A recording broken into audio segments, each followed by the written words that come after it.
Does the Rev Generator Mark III have enough gain? And how does it compare to the Engel Savage Mark II? And do I suck at dialing in clean channels? Well, somebody thinks I do. And here's a good one for you. Instead of using an overdrive pedal to tighten up your amplifier, use the right cab. Yeah, somebody actually said that.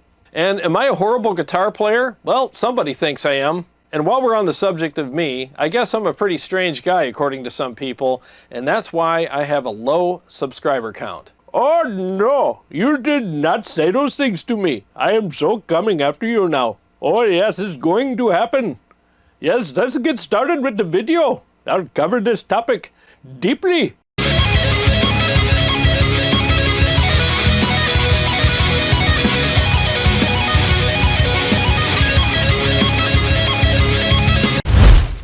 All right, guys, welcome to episode 7, I think, of Riffs and Responses. I'm going to do this as quick as I can today because I got a lot on my plate, so this might seem a little rushed, but I just got to get things done here, and I got a lot going on. The Bad Cat links just arrived, and I want to tear into that thing, and I also have a JCM 800X upstairs from Matt from Motor City Guitar that I have to do a review on. And I just got a lot on my plate today, so I want to just kind of hurry through these questions and not be so quote-unquote professional about everything. So let me just start with the first question now. Honestly, I haven't even given much thought to some of these because I don't have time, so a lot of these answers are going to be kind of off the cuff. So yeah, why not do something a little like a rapid response thing here. So let's get started with the first comment here. This is from Gear. Hi Jared, thank you for your videos. The Rev Generator Mark III 120 interests me a lot, but I like amps with a lot of gain, like the Engel Fireball and the EVH Stealth, because I don't like to boost my amps. Does the Rev have a lot of gain? All right, Gear, thanks for your question. I appreciate it. So there's two things in your question and your statements here that I want to address. So I understand you said you don't like to boost your amps, but boosting amps isn't really about gain or whether it has enough gain. There are some exceptions there to a certain degree, but 95% of the time, you're not boosting your amp because it doesn't have enough gain, because there is a gain knob on your boost pedal. I never turn that up at all. Yeah, I just don't use that knob at all. The only time I would use it is if I was boosting an amplifier that was just, you know, so low gain that I had to, but that's what that knob's for. So boost pedals have that as a utility for amplifiers that don't have enough gain, but the main point for a boost pedal isn't to add gain to an amplifier. It's to tighten it up and make it more responsive and sculpt the bottom end and, yeah, some of the mids, I guess, and then some of the top end as well regarding how it sounds. So the pedal's adding just a better feel and response to the amplifier while doing some mild tone shaping, but it's not adding any gain. It might seem like it is because the amplifier gets more aggressive when you engage the pedal, but it's not adding gain, it's adding aggression to the amplifier. And if you really want to find out what your boost pedal is doing to your amplifier, then set it up the way that you set it up for your high gain channel and switch to your clean channel and see what's going on. You're not going to hear a bunch of gain, you're just going to hear a little bit of clipping on the front end of the amplifier, and that's not gain, that's just an extra kind of boost and clipping kind of thing that's going on in the front of the amp, but it's not adding gain to it. It's just adding more of a push and makes the amp more responsive, a little tighter, and it's just changing the EQ that's coming from your guitar and boosting some frequencies that are associated with that EQ into the front of the amplifier. It's also cutting some of those frequencies as well. I mean, there's a lot of cool stuff going on in the boost pedal before the signal reaches the amplifier, and it just makes amps sound and feel better, in my opinion and in most people's opinions that know how to use them. So I wouldn't not buy an amplifier because it quote-unquote needs a boost pedal. Most amp builders know that you're going to use a boost pedal for your amplifiers, and they leave room for that tone shaping that the boost pedal does.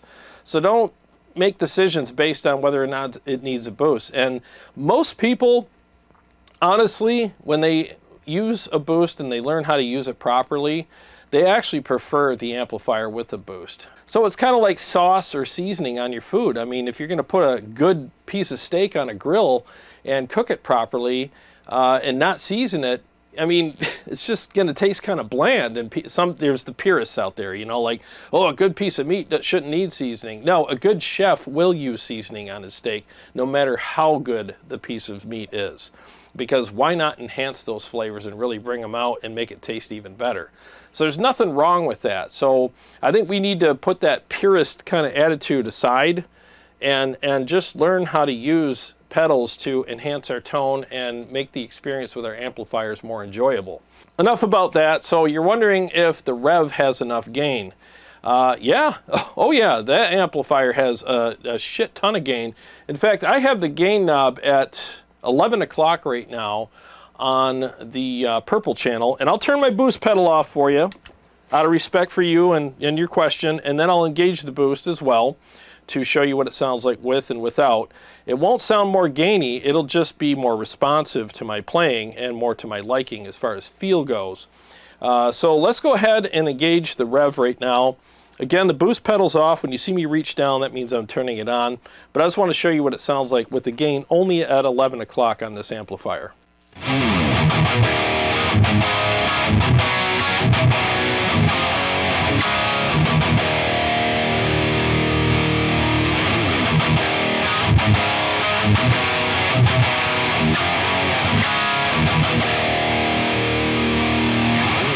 Sounds phenomenal. So you probably couldn't tell the difference between the boost pedal being on or off, maybe a slight difference.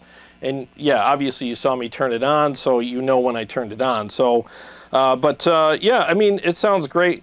You know, it's got plenty of gain. And I mean, at 11 o'clock, you still got a lot of headroom there. So, and that's the purple channel. The red channel has even more gain. And then if you want to engage the aggression switch on it, you have two levels of that too. You have off, which isn't really a level, but then you have blue and then red. So if you really want to get more aggression out of the amplifier and a little more saturation, you can get that as well. Right now I do have the aggression switch on red. So let me do this. Let me turn the aggression off. And then I'll, when you see me push it, that means I'm going to blue. You see me push it again, that means I'm going to red. So let's start with it off. And I'll disengage the boost pedal for you as well. So here we go.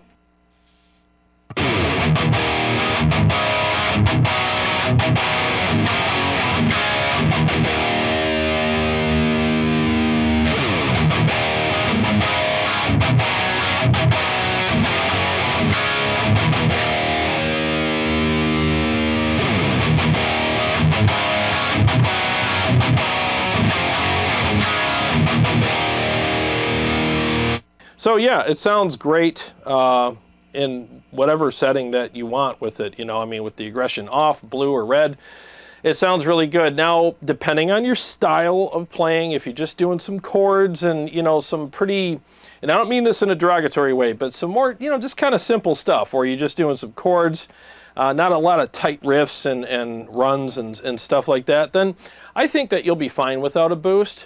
But if you're, you know, you're doing some chugs and stuff like that, it just tightens things up and makes the chugs and any kind of riffing and little fast passages and stuff, it just keeps that note separation in there for you and adds that little more attack, you know, for your playing. And most of the time, sound engineers and studio engineers will prefer a boosted amp because it's more articulate, believe it or not. They'll just back the gain down a little bit and engage the boost, and now you got that articulation and your chugs aren't so flubby and rubbery sounding. You know, you want them to have more attack. But again, it depends on your playing style. So I hope this little segment helped you out. Thank you very much for the question, and I appreciate you watching the videos. All right, so this next question is from Martin Hensley. What's going on, Martin? I hope you're doing well. Martin hangs out in our live streams and stuff, and I really appreciate him being there. So thank you very much, Martin. And he says, can you do a shootout between the Rev and the Engl? Absolutely, man. So what I'm going to do is a shootout between the Rev purple channel and the Engl Savage Mark II channel 4, which is the money channel. And I think both of those channels are the money channels on those amps. They're just freaking great channels. So let's go ahead and just play some riffs on both. Just pay attention to this part of the screen. Opposite land here. I'm looking at a monitor. So pay attention over here. Whatever picture you see, that's the amp I'm playing. I'll just play some basic bitch riffs here and just show you what they sound like. So here we go. I'll start with the overdrive pedal off and play some riffs on them, and then I'll engage the boost and see how they compare with the boost on as well.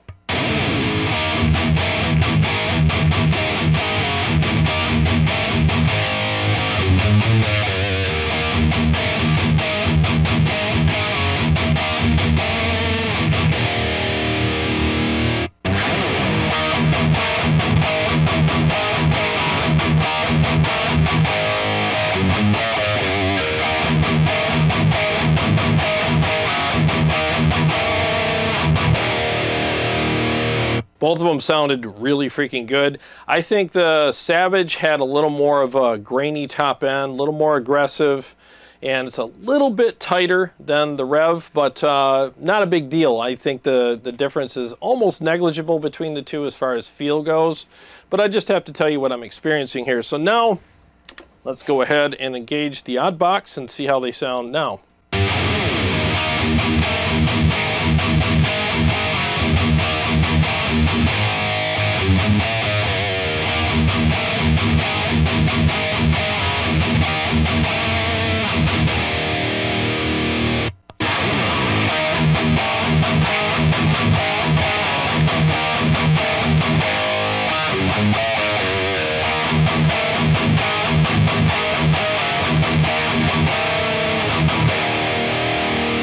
All right, so both of them again sound amazing. I could go either way, but depending on what you're looking for, you might pick one over the other. So the Rev is going to be a little juicier, a little fatter, you know, a little softer on the top end. Obviously a different EQ, you know, different voicing between these amplifiers, where the Savage is going to be a little more tighter, a little more grainier, a little more aggressive on the top end. And it's got that nice snarl that a lot of people like in the more modern type amplifiers. So it really comes down to what you like. I could go either way, you know, but that's what I'm experiencing between both of these amps.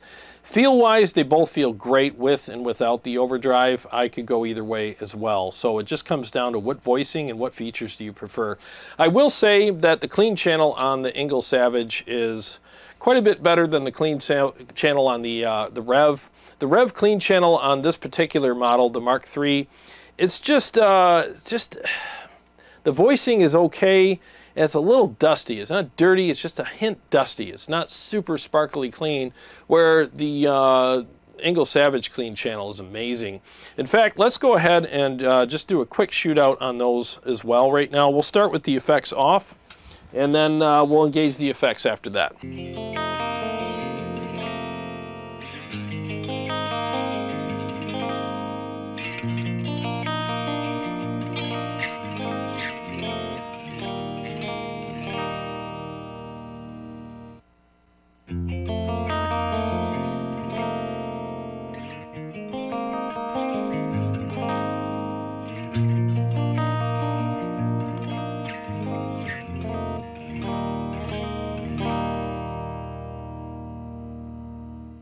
All right, now let's turn on the flashback and the Julia and see what they sound like.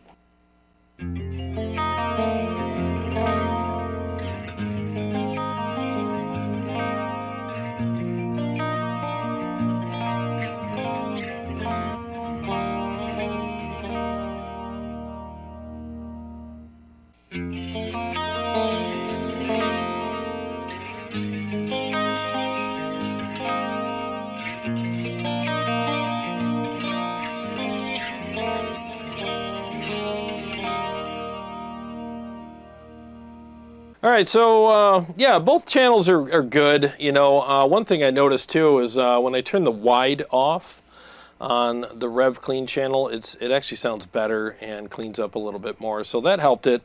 I think both channels are good. It's just I just kind of prefer the overall voicing of the Engl Savage clean channel a little bit more. It's a little brighter, a little chimier. You know, you could darken it up if you want, but yeah, I mean, both are good. It's just I prefer the Engl Savage clean channel. So it just depends on what you want. But I will say this though, the Rev has, like, the purple and red channels on it are freaking amazing. They're really, really, really good channels for high gain stuff. And they have that classic rock channel on the green channel, which is channel 2. So that's a very usable classic rock channel. But with the Savage, basically it's got a good clean channel. Channel 2 is decent for rhythms and stuff, but once you play channel 4 and you go back to channel 2, you're like, yeah, I don't really like channel 2 that much. It's just kind of like its little brother, but doesn't have the same amount of like size of sound and gain and fullness and stuff like that. And I have the gain cranked on it, and it just doesn't really work for me. It's okay, it's decent, but channel 4 is way better. So I wish they would have put 2 channel 4s in this, or added some more saturation to channel 2 on the Savage, but just depends on what you're looking for. So I think that channel-wise, the Rev has more usable channels, but if I want just balls out aggression and nastiness, I mean, channel 4 on the Engel Savage Mark II, it's one of the most unbeatable channels out there. It's just freaking ridiculous. But again, both amps sound good. Comes down to what you prefer. Hope that helped you out, and thanks so much for always watching the videos, Martin, and hanging out with us on the live streams. Appreciate it very much. Okay, so this next comment is from Internet Money 221. He says, the weak point in your presentations are the clean tones. Think about how you can improve that. Well, all right, dude. I don't really know what you're talking about, because, I mean, like, here's a clean tone for you. Again, let me pull up the freaking Engel Savage clean tone.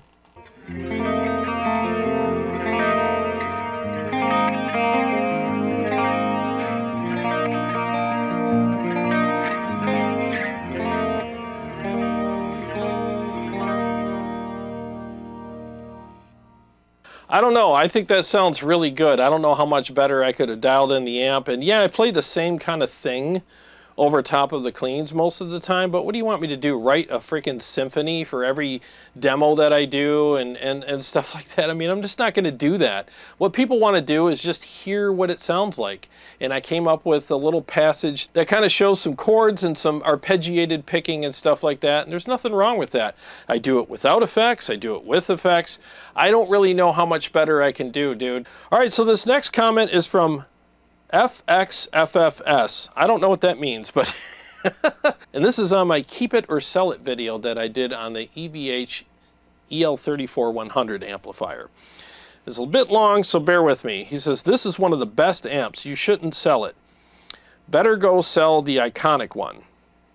Also, you shouldn't be playing it through Mesa. You should be playing it through Engel, in my humble opinion. Stealth is worse than EL34, again, in my humble opinion. Another opinion on boosting. Why do you think this particular amplifier gets better when boosted? I honestly can't say that I like it more boosted. I never boost it because it is already there. For everything else, I have a EQ pedal. Now, he's saying all this while he's watching my video, and then now he says, when he gets to a certain part of my video, he says, aha, I actually get now why you want to boost it, because you're using the Mesa cabinet, which is voiced for Mesa amplifiers, not for EVH. Of course it would sound dull and not too much deep and far away. Just use Engel cabinet with it. It gets what you want without a boost this way. Okay, so let's go ahead and test your theory. I don't have an Engel cab here per se, but I do have a Zilla, a Diesel, and a Mesa cab. And if your theory is correct, then at least the amp will feel different through each one of these cabs. I'm pretty sure it won't, but let's go ahead and test your theory just for fun. And I'm going to play through each one of these cabs with the overdrive pedal off just to see how each one of these cabinets affects the amplifier as far as how it feels and how responsive it is.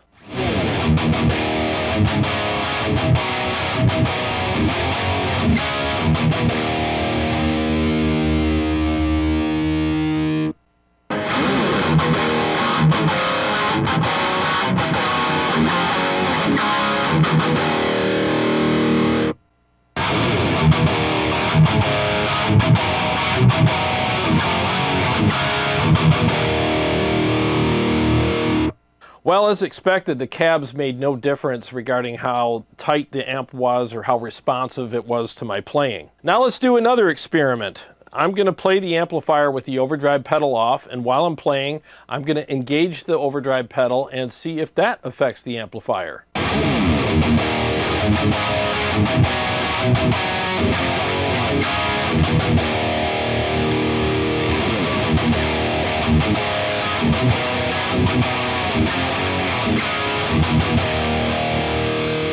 Well, spoiler alert, as most of you who are watching right now expected, the overdrive pedal definitely tightened up the amplifier and made it more aggressive and more responsive to my playing. See, the thing is whatever's behind the amplifier is not going to affect how tight it is. It's everything that's going in front of the amplifier that's going to affect that. Because the thing is with overdrive pedals is they're boosting the signal. They're actually shoving more signal and more frequencies into the front of the amplifier and interacting with that circuit in the front of the amplifier and making it tighter and more responsive and a bit more aggressive as well. There's a lot of tone shaping that's going on regarding the EQ that is associated with the overdrive pedal as well. It's cutting some lows, maybe it's boosting some mid frequencies and a little bit of highs depending on how you have the knobs turned. But for the most part, it's just making the amplifier more responsive. So whatever you put behind the amplifier, I don't care what speakers you use, it's not going to make the amp tighter because it's behind the amp. So the only way you can tighten up an amplifier, honestly, is by using a boost pedal. No offense, buddy. I mean, I'm glad you commented and it gave me a topic to cover in this video, but it sounds to me like maybe somebody's been checking out the gear page a little bit and reading some of the far-fetched stories that are over there.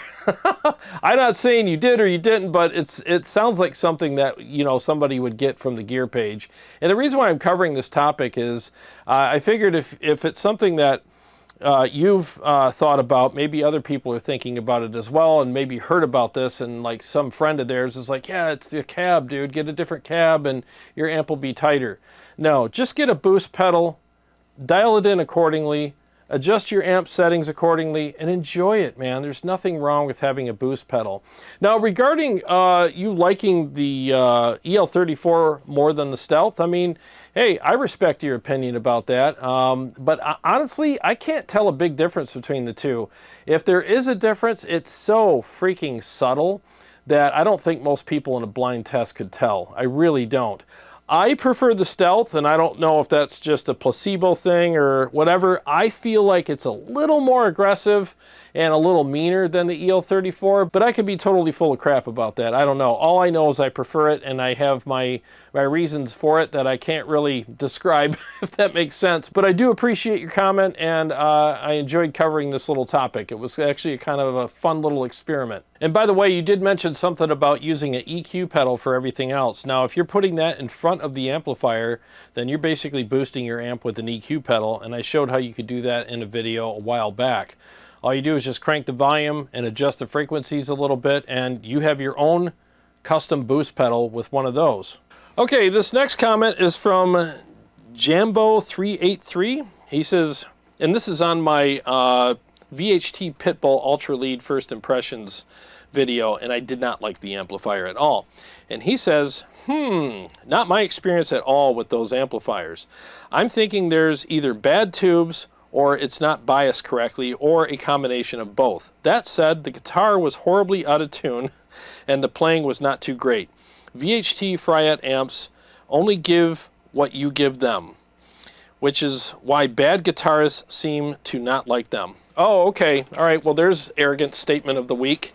That was really freaking stupid. All right, so first of all, my guitar was not out of tune in the video, and it's just funny how people always try to do these like snarky digs at you when you're making videos, and they think it like makes their point, and the only point that it makes is some of these guys are just freaking jackasses, and it's just, you know, especially when it comes to like, oh yeah, only crappy guitar players say this amp sucks, or your playing was not too great, or whatever, you know, and it just drives me nuts when people say that, because it's like, dude, personal attacks don't make your point any more valid. Okay, so the fact that I wasn't playing a bunch of ridiculous riffs on that video, It doesn't mean that I don't know how to play guitar, and my playing wasn't very good. All of us, and whether you want to admit it or not, really rely heavily on how an amp sounds and feels when we play it. The better it sounds and feels, the better we're going to play through it. And we're not going to try to do the risky stuff through an amplifier that just doesn't feel right. It's like, running across thin ice. I mean, as soon as you hear a crack, you're like, whoa, and you stop. And you're like, well, why aren't you doing your gymnastics routine on the ice? I heard a crack. Oh, so you suck at gymnastics? No, I just don't want to fall through the ice. Same thing with an amp. If an amp feels kind of bad to me and it feels really sluggish and non-responsive to me and lifeless, like VHT pit bulls do, I'm not going to try to shred or do all this crazy stuff on it because my hands feel weird. I feel like I have arthritis when I play these things. And John Petrucci actually said that. In fact, I got to ask him a question in a clinic he did several years ago, and I asked him, what's more important, how the amp sounds or how it feels? And he goes, well, both. And he goes, I've played through amps before that just felt wrong to me, and I literally felt like I had sudden arthritis while I'm trying to play this thing. And he goes, so feel's a big thing for me. I need it to feel right. So if you feel like you have quote-unquote arthritis while you're playing guitar through an amplifier, are you going to shred? Are you going to do anything amazing? Probably not. You're like the guy that's standing on the cracking ice. You're just going to kind of go, all right, what do I do next here? And you're going to pull back your playing skills and your techniques and just play simple stuff. So that's why I played that way on that amplifier, because it didn't inspire me to play the way that I do. It inspired me to reel everything in and play it safe and not do much, because the amp was dull, lifeless, sounded like pure shit to me, felt like shit to me, and I just didn't want to play anything on it. It just sucked. I can't stand those amps. In my opinion, VHT pit bulls are some of the most overrated, dull-sounding amps out there. And the thing is this is always the case too. Besides the personal attacks and the digs and the all that kind of stuff, but the other thing where it's like, oh, it probably has bad tubes or bad biasing. No. Everybody always wants to go there with things. Every time I don't like an amp, or I can't get an amp to sound the way I like it anyways, oh, it needs to be biased, or it's got bad tubes.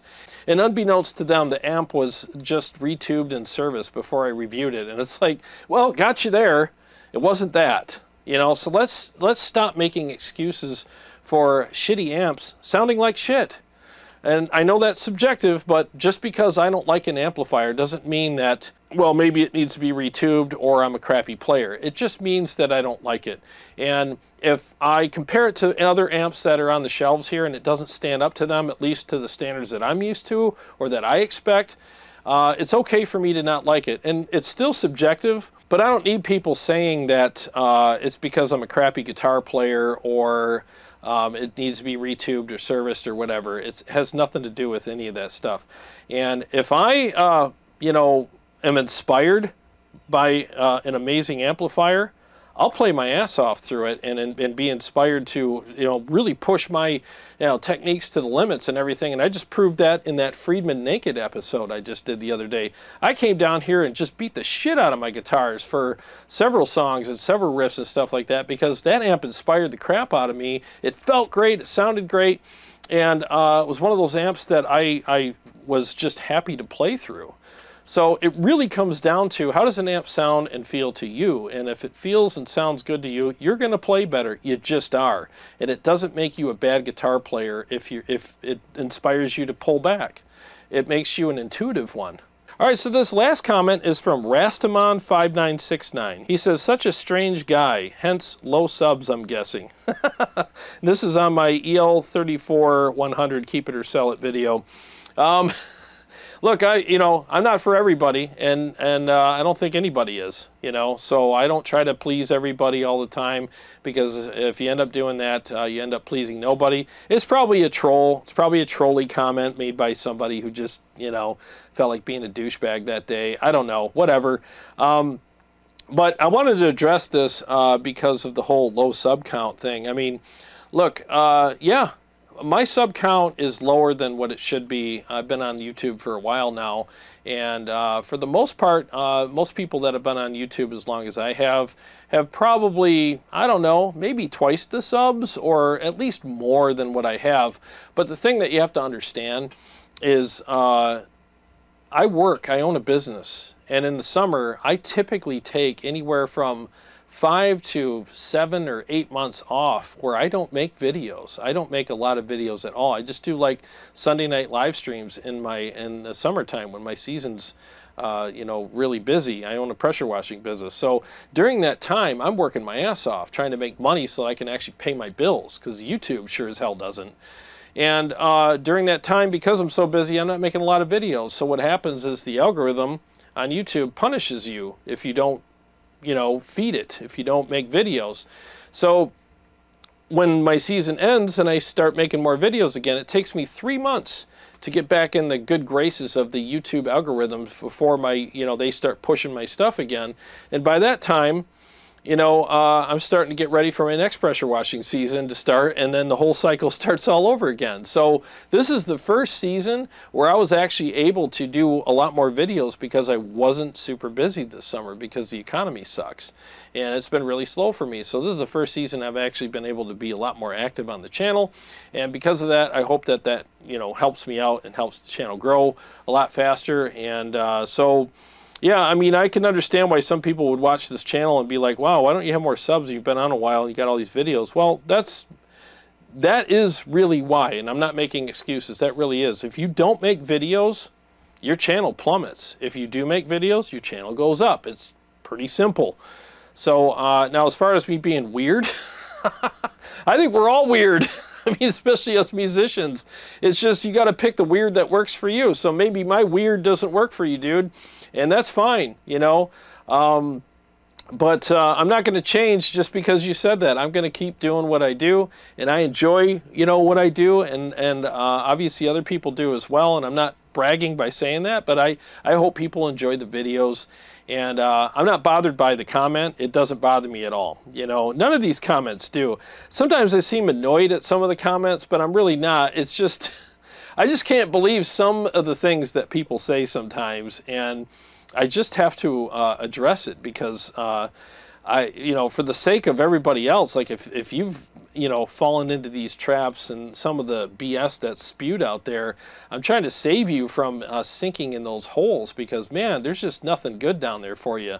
Stick with what's normal, and at least stick with the trust but verify motto.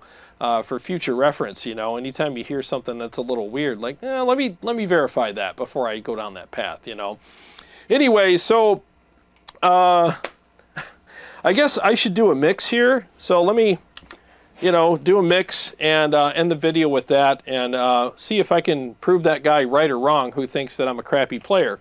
So this will be a one-take mix, and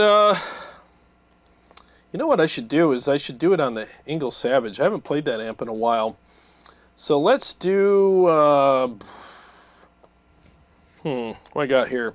Let's do the Sphinx. What the hell? So let's go ahead and do that now.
Well, there you have it. There's a one-take mix on the Sphinx through the Engel Savage, the Mesa Cab, which makes amps really flubby and unresponsive, and the overdrive pedal, which is completely unnecessary. Well, guys, thanks so much for watching. I appreciate you guys hanging out with me today. And please leave comments below if you want to be on the next Riffs and Responses video. If you want to make fun of me, if you want to share some crazy theories that you saw on the Gear page, go ahead and I'll read and respond to those comments as well. Maybe that'll be a fun series. Dumb comments from the Gear page. That would be actually kind of fun. I could maybe peruse that. Let me know if you want me to do an episode like that. I think it would be, that'd be interesting. Anyways, to all my Patreon supporters and subscribers, thank you guys so much. I really appreciate you guys. And if you're new to the channel, please subscribe and click the bell so that you can be notified every time I come out with another video, such as this one or any others that I do. New profile packs for the Quad Cortex, Kemper, or the Tonex. I mean, I do a lot of those too and do videos about those, so you don't want to miss out on those. And by the way, if you want to support my channel and get some awesome guitar tones for yourself, go to my website, tonewars.com, linked below in the description, and get some awesome Quad Cortex or Kemper or Tonex, profiles for those, and enjoy them. I do a lot of high gain stuff. I do cleans as well. So I've been hearing a lot of good feedback on them, and people are really enjoying them. So you don't want to miss out on those. They are really good. And I just released the Friedman Naked Pack on all three of those platforms, and man, they came out really freaking good. And I played them last night through the Quad Cortex, and I'm serious, man. The feel and the sound of those is just, I think it's the best so far. As far as feel goes, man, the feel is great on them. It's just amazing. So if you want to get a hold of that really rare amp through any one of those platforms, now's the time, and they really did come out good. Well, anyways, I got a lot of great stuff coming up for you guys. I'll be reviewing the new Bad Cat Lynx very soon. They just sent it to me. It's upstairs in a box right now. I can't wait to get up there and check it out. So I gotta go. Well, thanks for watching, and I will see you on the next episode.